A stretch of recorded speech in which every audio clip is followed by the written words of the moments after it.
qarindoshlar.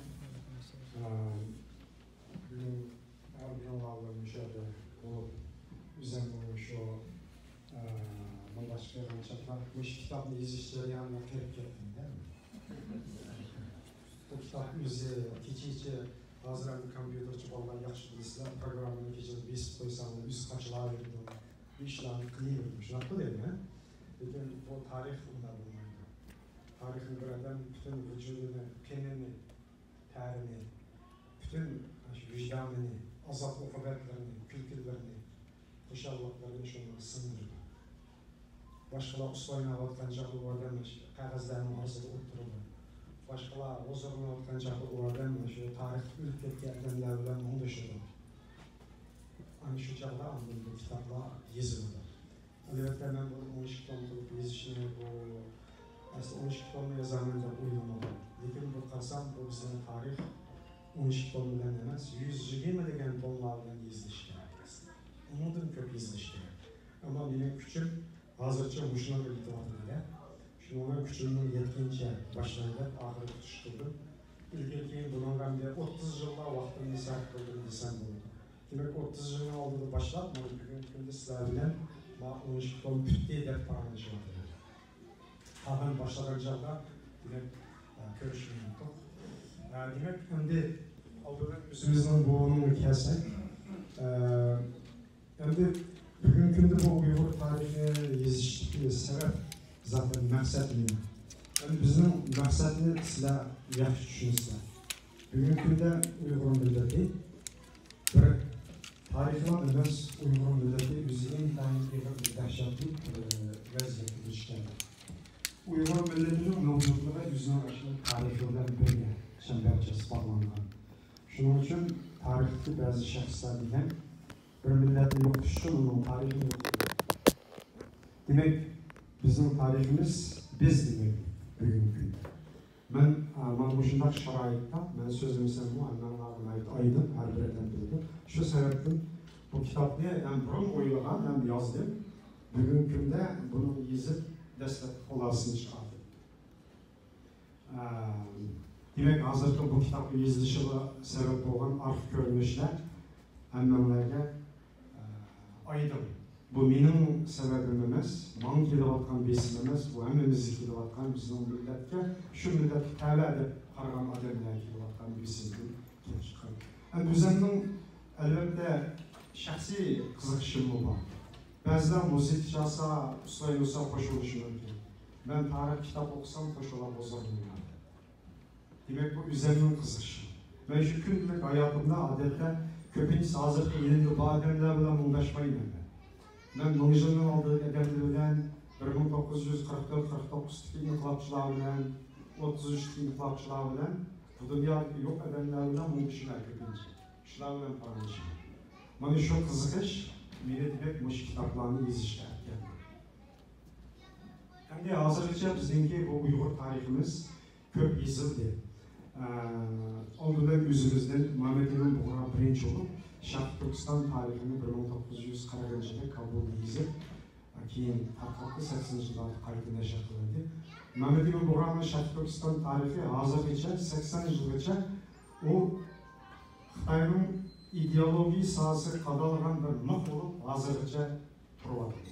Undan keyin 80-yillar 90-yillarda bizdan turg'un olmas Uyg'urlarning kitabını yazıp çıkardı.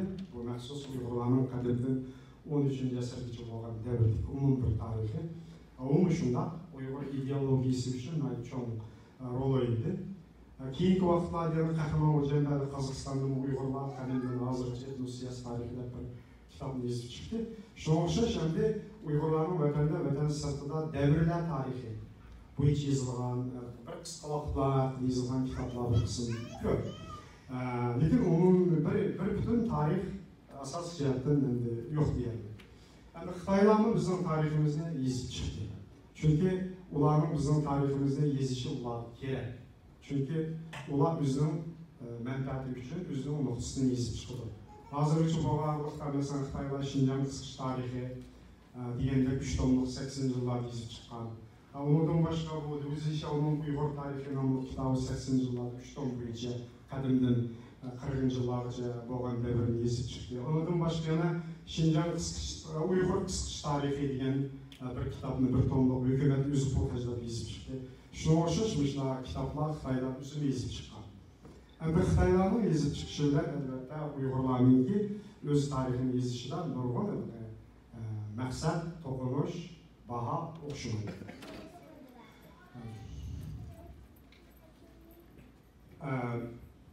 Endi buni kuzataylik. Endi bizniki bu Uyg'ur tarixi haqidagi bu tadqiqotlar, Uyg'ur tarixi bu tadqiqot yolg'iz Uyg'ur tarixi yozish, umumiy yolg'iz bu Uyg'urlar ichida yoki bo'lmasa bu nima bilan emas, yoki Xitoy tarafidan yozilgan emas. Bu Uyg'ur tarixi oldindan ruslar tarafidan yozilishga boshlagan. Birinchi bizning Uyg'ur tarixi nomli kitob 1897-yili Pozneyev degan rus olimi tarafidan yozilgan. Uning oldida 1873-yili Grigoriev degan bir rus olimi tunji qatim Sharq Turkiston tarixini yozib chiqqan. 1897-yili Pozneyev Uyg'ur tarixini, o 73'te 1800 Sharq Turkiston tarixi. Ondan keyingi davrlarda 50-ci yıllarda 1949-yılda Stalinning maxsus buyrug'i bo'yicha, siyosiy buyruğunun o'rinlashtirishi bo'yicha o'sha 10-yillik Sharq Turkiston Cumhuriyeti Uyg'ur inqilobi Sharq Turkiston inqilobiga ideologik jihatdan ta'sir ko'rsatish uchun maxsus siyosiy buyruğunun buyrug'i bo'yicha Uyg'urlarning bir tarihi yozib chiqilgan. Ama o kitap yozilib, G'o'ljiga yetib kelguncha 49 yil Xitoy kommunistlar besilib, vaziyat o'zgarib qolib, shundan Sovet hukumati o kitobni bosib qo'ygan. Ilgaridan 20 davlat chiqarib, bir qism olimlar uchun Uyg'urcha tarjimasini ko'rib berishga belgilandi. O kitap bir nusxa yetib keldi. Shunga o'xshash Qozog'istonda 80-yillarning 92-yili Uyg'urlarning qisqish tarixi nomli bir kitap yozildi. Umum 13-asrgacha bo'lgan. Amerika Rus olimlarining yozib chiqqan Sharq Turkiston qadimgi va o'rta asrlarda nomli 4 tomlik cho'ng kitob yozildi. Shunga o'xshash bunday yozildi. Hamda Amerikada bo'lsa James Millward Şinjan jibaklarini Osiyoning o'tish yo'li Şinjan tarixi nomli bir butun tarixni bir yozib chiqdi. Shunga o'xshash dunyoda biror yozilgan asarlar bor. Mayli Xitoylar bo'lsin, mayli Uyg'urlar bo'lsin, yoki Rus olimlari bo'lsin, yoki Yevropa olimlari bo'lsin, Turkiyada Sharq Turkiston tarixi deganda kitoblar yozilgan boshqa. Ammo hozirgacha Uyg'urlarning bir Uyg'ur millatining umum bir milliy tarixi, umum tarix deganda bu eng qadimgi davrdan toki biz yaqingacha bo'lgan arvohdagi bir butun tarixiy sistemli yozilgan bir asar dunyoda kamligi. Bu asarni mana bugungi kunda sizlar bilan shu asarni qilib o'tiribmiz. Bu yozilgan, 12 tom yozildi.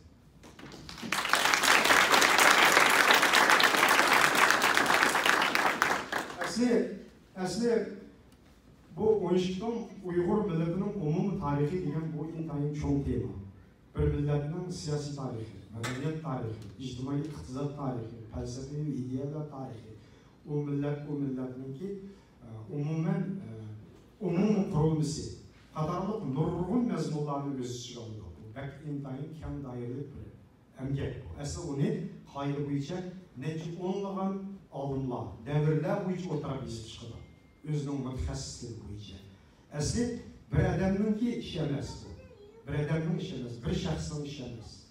Bu nima ish qilgan chog'da bu ham mushkulligidan, ikkinchisi illiyligidan ayda talab qo'yilgan. Odatda bir qisqa tarixni ma'o akademik dunyoda ko'pincha uning bo'limlar bo'yicha bo'lishib yoziladi. Lekin biz endi unda bo'lishib Amerikadagi Uyg'ur tarixchilarini yig'ib yoki dunyodagi Uyg'ur olimlarini yig'ib kelib bir jo'zni ma'ni bo'lishib yozaylik desak, menimcha 19-asr o'tib ketib qoldi. 20-asrni biz birlashib yozib olmadik. 21-asrning hozir 20-yillarda yashayapmiz. Bu asrni o'tib ketadigan o'xshaydi deb men qo'rqib o'zingiz yetaylik dedim.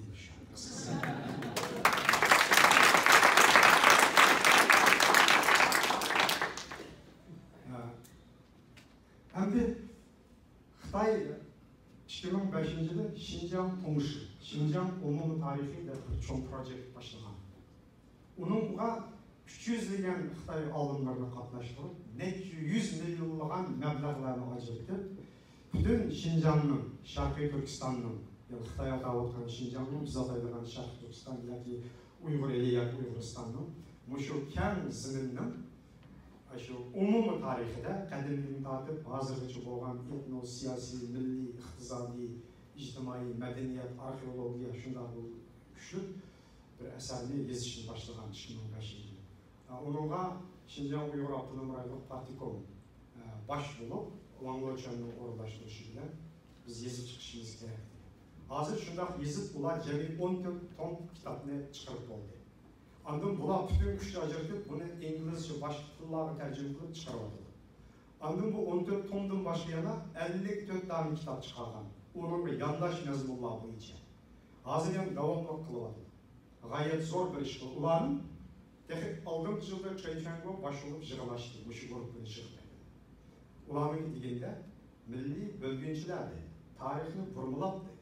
Tarihini özgertip bu bizim vatanimizin birliği dahiliyet güzel oldu.